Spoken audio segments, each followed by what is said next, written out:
pharmacist. I own 54 units of real estate. So today I want to give an update on my 20 unit. He said he owns 54 units of real estate. Let me say this before he even gets into it. One of the biggest mistakes that you can make as a real estate investor is to focus on how many units that you own. That does not mean as much as you think it means. It's just a lot more risk. People always say I own this many units, but in most instances, they are financed to their eyeballs and they're hoping for the property to continue to cash flow. Cash flow meaning that, you know, you're bringing in more than whatever your expenses are, including paying a mortgage or whatever. So when they say they own 20 units, 54 units, they don't actually own it outright. They have a mortgage on it, but they are the rightful owner and they're renting it out to somebody else. So a lot of times they do not own it outright. And I don't know if he owns it outright or not, but most of the time when people say I own this many units, or they'll say I own this many doors, that's what they're talking about. All right. Apartment complex that got hit the hardest by the recession. This property is performing the worst at all of them, and so I can give some context about the deal. So I bought this 20 unit in May of 2022 off market using my direct mail campaign. It was an out-of-state owner who I guess wasn't really managing that well, and he wanted to sell it at the tax assessed price. And typically the tax assessed price is going to be a good price. It's not overpriced, it's going to be reasonable, and typically it's going to be under market value. So at the time, whenever you get somebody that wants to sell something at under market value, be very, very, very, very careful, very skeptical. And I know that these courses and all of this stuff, and y'all really need to get a part of the Patreon, because in Block Club, I break all of this down to a science, to a T of why you don't want to follow certain things, certain people, certain lessons, so on and so forth. And I show you the real receipts of what I have going on in real life. So anytime that you see somebody say, oh man, they want to sell it and it's under market value, and they just be careful, be very careful. If it's a reason why they selling it and they trying to offload it. It's public record. So you just search the address, you search the county assessor's office, I believe it was in Garfield County, and it ended up being about $415K. So what I did was I got 20 units for $415K.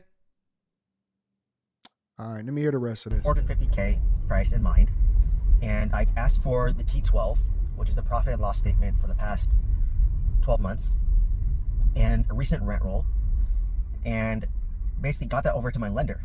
And my typical lenders, so BMO denied it, but the under lenders and brokers I shot the deal to didn't like the deal. So I actually started engaging hard money lenders. Problems. Hard money lenders have huge interest rates and they want their money as soon as possible. He shot it over, and let me tell you why that's difficult for you to have a conversation about.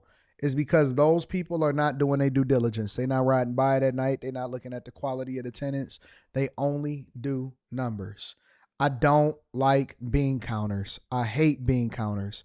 We call them bean counters because in corporate America, let's say, for example, you were working on a product. Let's say you were working at an auto manufacturer and you got this sweet car and you got this concept and it's this thing that you want to put out to the people and you really believe in it and you think it's going to be a hit.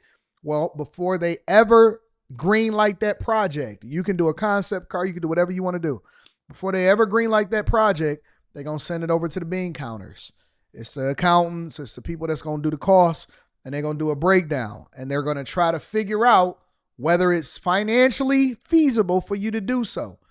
And if they do green light it, they're going to say, well, listen, you can save money here, you're going to save money here. And so your concept is going to change into something practical, right? They're going to reuse the window roll down buttons in your car. They're going to have the same one in the lower value car, and they're going to have the same screens and the same this and same that. And you're going to be able to have to reuse certain things that's not going to be unique. And then they're going to take the platform and you're going to have to build it off of this platform, this skateboard platform that could adjust to anything, right? And it's not going to be ground up or whatever. So the bean counters are people that look at numbers. They don't look at passion. When we talk about basketball, sports, football, there are some intangibles that you can't measure when you're looking at a player. On the surface, somebody is going to look at somebody and they're going to say, yeah, but he averages this, and this is his PER, and this is his plus minus, whatever. But there's some things that you can't measure. You can't measure efforts. You can't measure defense. You can't measure, when he hit this guy and then this guy hit that guy, the assist is going to go to him, but he was really the person that, made the play. He boxed out, right? It's a lot of intangibles that go along with that. A lot of intangibles. And unless you actually watch the game, because most people are highlight watchers, they watch the highlights. Unless you actually watch the game, you don't really understand how good that guy can jump out the gym. He's jumping out the gym, And so a lot of what he's saying is he sent the deal over. Then people ain't riding through that neighborhood. They looking at the numbers and they saying, okay, well, if you spend this amount of money, then you can improve the property and then you can raise your rents. And then we'll do a refi. We'll pull out the difference, pay off the property. And then that's what you owe to your lender. And then we hopefully letting this property continue to cash flow. You take the money that you pull out the property and then you buy another property with it. And that's why people start to get so many units. They get in over their head. They don't really know what they're doing. And I engaged at least 10 hard money lenders because this project needed a lot of renovation. There's one unit that was burned down 5 years ago. The owner never repaired it, so I was going to repair that. The average rents were probably $350, and I knew the market rents would be closer to $500 to $550 after renovation. And bro, if you going into you buying a place, you buying a homeless shelter, man. Your rents was $350. Your rents is $350. You're buying a homeless shelter. What do you mean? Man, listen, bro. I don't listen to nobody. Make sure y'all tap into the Patreon. Link is in the description. I'm going to give y'all the real game on how it is that you can live. I don't sell no courses or none of that. If the rent is $350, you buying a homeless shelter, dog. And they want to try to get the rents to $500 so that they can then refinance and then go back to their lender. It's the same game. They're using a Burr method all over again, bro. Multiple hard money lenders and eventually said, hey, I got pre-approved for $350K, which was $75K less than what he wanted. But I submitted the offer with my pre-approval letter, and then he ended up accepting the deal because he wanted out of the deal. He didn't want to seller finance the deal. He just wanted the money to go funneled through his business. And this is very common in apartments where people buy apartments because they just want a tax write-off against their business income. No, not exactly. CPA told them that. Okay. And that's why they own real estate. So I ended up getting the deal for $350. I spent around, I believe, $120 to $150 to renovate the deal. So I'm all in for like $500,000. And I think it only appraised at around $520 because at that point, this was July of 2023, and that's when interest rates went up, which, rapidly at that time, and that meant that cap rates went up. So they're valuing that property at a 10 cap. So I had about a $52K NOI. So that's income minus expense. It was $52K. And I think it was like 90% occupied at the time. They underwrote it at 85% occupancy. And if you take 52K NOI divided by a 10 cap, your value is $520K. And they allowed me to do 75% cash out refinance. So I ended up leaving. All of them do the same thing. All of them do the same thing. It's a numbers game, and they let him do a 75% cash out refinance. So he pulled the money back. He talked to the hard money lender probably to get the difference of what they wanted to lend him. And then when he, got into the property, it did a 75% cash out refinance, which is another fee. And that's how you're going to pull the money out of the property in order to pay back the hard money lender, so on and so forth. It's all a finesse. It's all just a finesse. I think about $80,000 in the deal. And my interest rate was 6.5% back in 2023. I got a 10-year balloon, 30-year amortized. So my monthly payment's about $2,600 a month. So this property wasn't the greatest deal to start with. I think at its peak, I was probably cash flowing about $1,500 to $2,000 a month. And that's not factoring in, reserves and whatnot. 20 units. his profit, hoping that nothing goes wrong that he has to fix, is $1,500 to $2,000 a month. To begin with, even during the peak, but during the recession and recently, it's been doing worse. And it could be multifactorial. It could be because maybe I got complacent with following my property manager on a monthly basis. So I used to have monthly calls. I don't know what state this is. And since it's been doing pretty decent, and I was just like focused on like my personal life, if I'm being honest, you know, and we get complacent. It's human nature. I haven't been following up as diligently once a month. Like maybe I'll peep in like maybe once every 2 months, once every 3 months, but I haven't been doing monthly. So this is a reminder for even myself where I've owned apartments. This is how you become a slumlord. And then you have 37 Trinidad Aragua migrants taking over your apartment over in Chicago. For one apartment since 2021, so about 4 years. The other apartment since 2022, so about 3 years. And even I get complacent. Because it's like I said, it's just human nature. And recently I started really scrutinizing the numbers.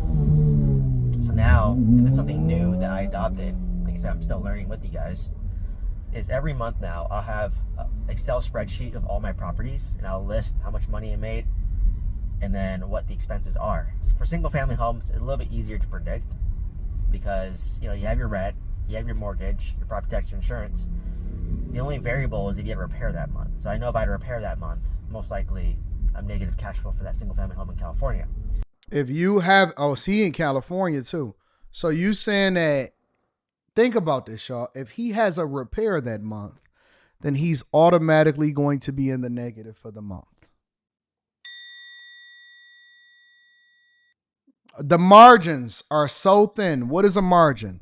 A margin is the difference between your expenses and how much you bring in. That is what your profit is. So when you say you got a 10% profit margin, that means for every $100 that you spend, you should be making $10, right? The profit margins are much thinner on a lot of these properties. And this is why the real estate market is slow, because when they raise interest rates, it prevented these people from being able to make money.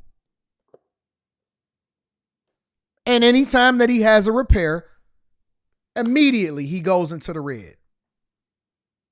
For apartments, it's you basically get a profit and loss statement every month, and you know, shame on me. Like for my 26 unit, they're not as diligent of sending me every month, and I don't follow up, so that's on me. But for my 20 unit, they do send it to me every month, and I do take a quick glance at it. But for my 20 unit, they do send me my distribution from the escrow account into my account. I know y'all want to get into real estate so bad, but I need you to know the ins and outs. And if that's what you want to know, you know where to find me. See like how I'm doing. So for example, this month, I only got sent a distribution of $1,600, and that's negative cash flow. So that means that after my income minus my expense, I only got $1,600 left over, but that's not factoring in my mortgage of $2,600. Yep. And my insurance of $1,000. So that's $3,600. So if I still have an additional $3,600 in expenses, that means I'm negative cash flow $2,000 that month. So I went from, at the peak, $2,000 in positive cash flow to $2,000 in negative cash flow on this deal. So now it's called an alligator. So that I did a deep dive into the. You said real estate is a gamble? Not really. It depends on if you're doing it the right way. It's never a gamble. I've never lost money on a real estate deal ever, but I do it differently. I'm not looking for hard money lenders. I'm not looking for a lender at all in any way, shape, or form. It's not a gamble. It's a gamble if you're gambling, like anything. Stocks can be a gamble if you're gambling, or you can make a long-term investment into a company that you otherwise would have never had access to had it not been a publicly traded company. And it's not a gamble. You're making an informed decision. We don't gamble. Yeah, I do. I gamble. But that's at the dice table. But when it comes to our investments, we don't gamble on our investments. And basically what I saw was that the occupancy was 75%. So 15 out of 20 were occupied. So I think the average rate was about 85% to 90%. So it's about 17, 18 units should be where I'm at. So I'm basically 2 units less at $500 each. That's going to be $1,000. And then I looked at some of the expenses, and yeah, I got hit with some plumbing repairs. Welcome to C-class apartment complexes. I had to evict one tenant. Once again, the cost of doing business. So it's not doing as great this month. So hope you got your money up, big dog, at your pharmacy job. So, scheduled a call with my property manager. I sent her a text and said, side tangent, like schedule text is a game changer. Like, because I always forget to do it in the morning, but I always remember at nighttime, but you can do a schedule text. So it, comes in the morning, so you're not like being annoying and texting. It's probably already the projects, Molly. But schedule a text saying, hey, how's the property doing? Can we set up a time to discuss? Just want to talk about the occupancy in the property. So you don't sound like a confident businessman. So this is the first time, like I said, it wasn't the greatest. Got to take advantage of. And now it's like getting hit and it's negative. So, this is why you need reserves. And I think when I did my taxes for 2024, because you have to put in all your income, all your expenses, I think the property was a break-even property. So how you gonna think? How do you gonna think that your property is a break-even property? Either it is or it isn't. You think that the property is a break-even property? 2024, it was a break-even property, and if 2025, since it's tougher times of a recession, I expect this to be negative cash flow. So it's not going to be the greatest deal, but I'm trying to balance out two factors. So I know it takes at least 8 to 10 years to really stabilize an asset, and I've owned this property since 2022. And from 2022 to, I would say, a year and a half, so end of 2023, that's when I finished renovations. That's when I finished renting it out. And then from, let's say, 2024 to present day, it's focused on stabilizing. What I mean by stabilizing, I mean that getting, tenants in there, making sure that, because you're a C-class apartment complex, you're going to have a lot more repairs, HVACs break, plumbing issues, tenant turnover. So it's an old property. Plumbing's gonna break, and when plumbing breaks, let's say plumbing leaks on an upper floor unit, and now you have to repair that unit, and it might leak to the lower unit. So that's a possibility as well. Yeah, I'm good, bro. So you're just getting hit with a lot of capex, and that's why a lot of apartment investors, they once it gets so old, apartments, because it's just not worth it for them. And C-class. Yeah, this is a bad deal all day long. You're going to listen, it's not even worth the little money that you can hope to make every single month. All of the stress that come with it and all of that stuff, it's just not worth it. It's not worth it. He do need a coaching call. From what I've seen from owning two, the most value is buying it, right?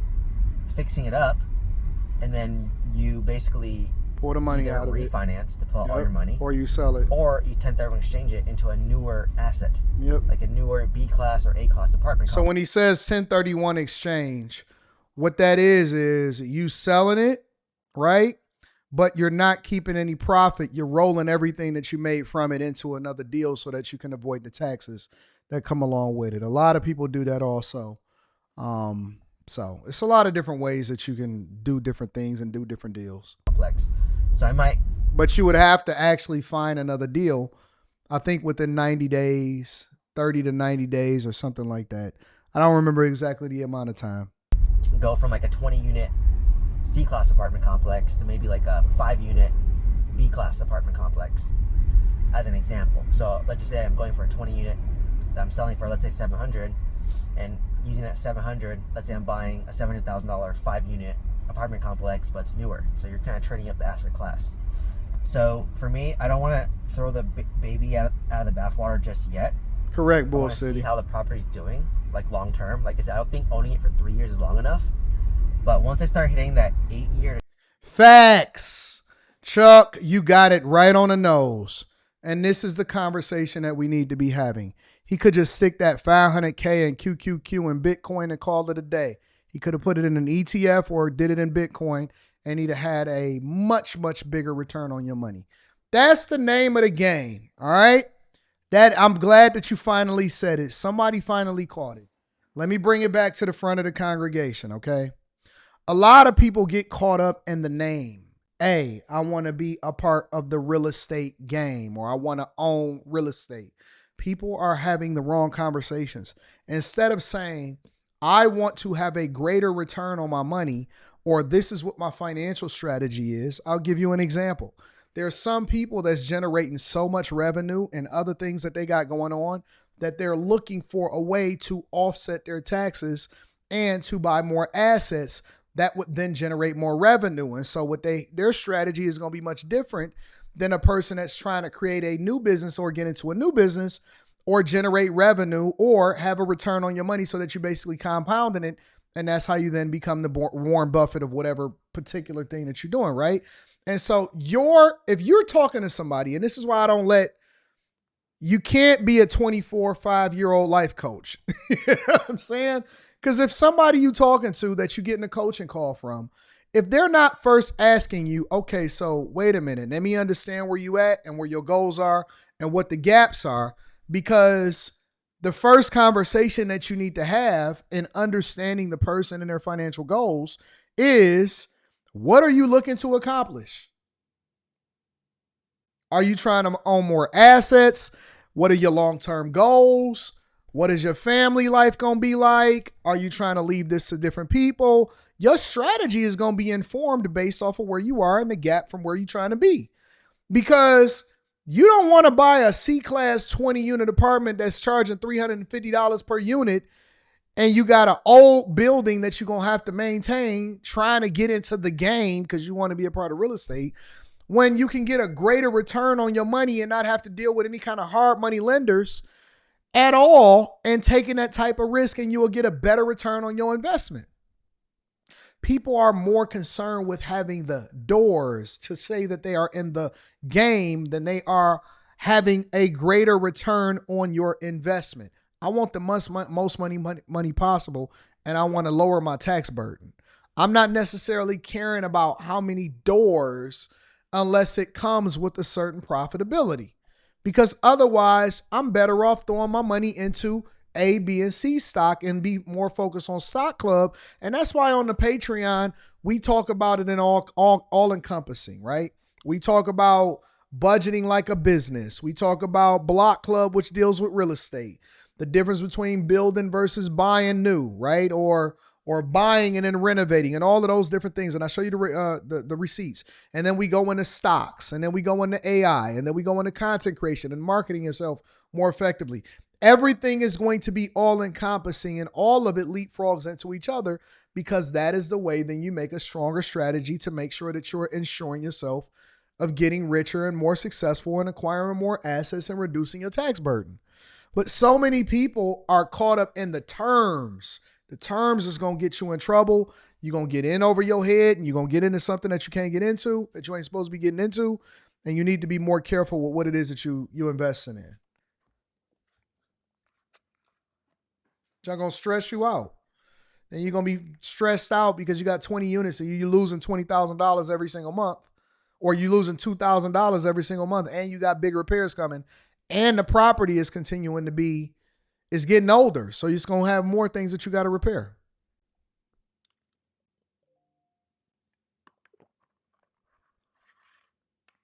Just wasting their time, bro. They're trying to get 1,000 doors, making $25 per door, basically.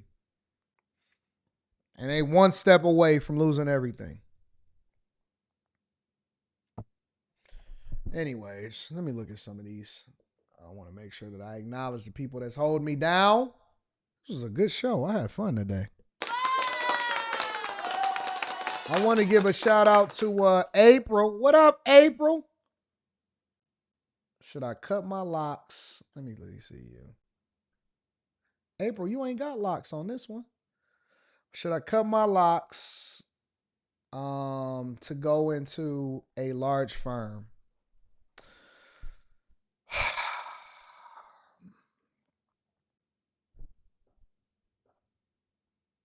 I wish I could do a Zoom call with you right now.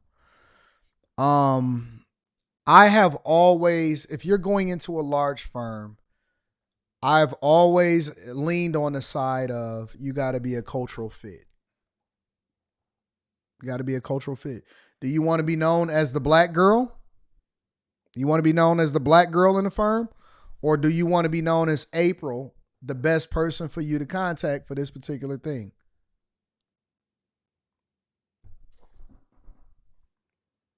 Molly said just wear a wig. Do you want to be known as the black girl in the firm? That one black girl?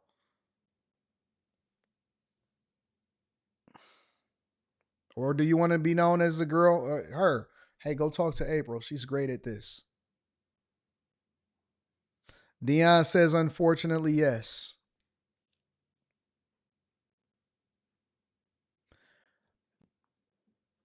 I personally would, if I were you. I personally would if I were you. But like I said, it depends on what you're trying to do and what you're trying to accomplish. I'm willing to go all in on whatever it is that I'm a part of. So I become the thing that I want to be.